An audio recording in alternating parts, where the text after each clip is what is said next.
Hello friends, in this video I will show you how to use paste special in Microsoft Word.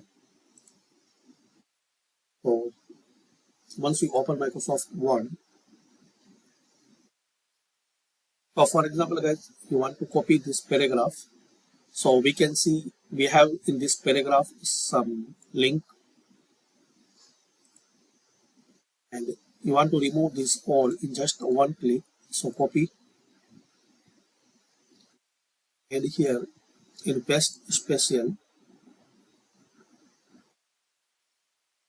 you have these three options.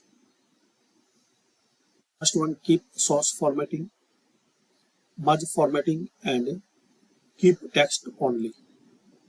So it will remove all formatting like colors, design style, images, link, HTML code and everything.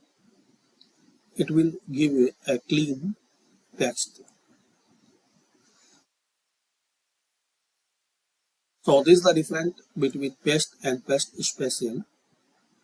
Once you paste, it will format all text. Also guys, you can paste as a picture. You can use Alt Control V options. Also you can set as default.